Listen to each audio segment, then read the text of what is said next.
समाजामध्ये सगळीकडे फिरत असताना आमचं बारीक ऑब्झर्वेशन असते की लोकांमध्ये कशी परिस्थिती आहे, कशी माणसं आहेत, लोकात बदल कोणता होतो आणि कोणता होत नाही. कारण श्रीमंती आली म्हणजेच बदल झाला असा काही विषय नाहीये. घरच बांधलं, बंगलात बांधला, गाड्याच आल्या म्हणजेच पूर्ण बदल झालाय असं नाहीये. तर वैवाहिक जीवनामध्ये सुद्धा यश येते की नाही, पती पत्नी म्हणून त्यांचं रिलेशनशिप चांगलं आहे की नाही, मुलं आई वडील यांचं रिलेशन चांगलं आहे की नाही, एकमेकांमध्ये धम्माचे संस्कार आहेत की नाही, ही पण गोष्ट फार महत्वाची आहे. किमान पंचशील पालन करणारा समाज आहे की नाही, ही गोष्ट तर सर्वात महत्वाची आहे. नाही तर गाडी घोडी बंगला बाबासाहेबांच्या पुण्याईनं तर येत राहील.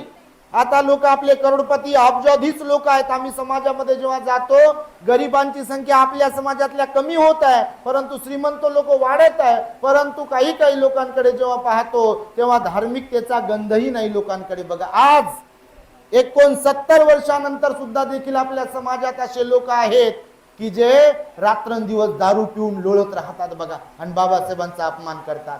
तंबाखू खातील, मावा खातील, गुटखा खातील, काय काय खात राहतील ते. त्यानंतर पती पत्नी बरोबर चांगलं वागणार नाही, मुलांना चांगले संस्कार देणार नाही, समाजामध्ये उठणार बसणार नाही. मी धम्माचं काही देणं लागतो का, मी समाजाचं काही देणं लागतो का, बाबासाहेबांनी एवढा त्याग केला मी पण काहीतरी देऊ शकतो का, माझं आता पोट भरलंय, बाबासाहेबांनी कमाईचा 20वा हिस्सा दान द्यायला सांगितलं तर मी देतो का तसं काही समाजाला धम्माला. याचा मात्र काही काही लोक अजिबात विचार करत नाही आहेत.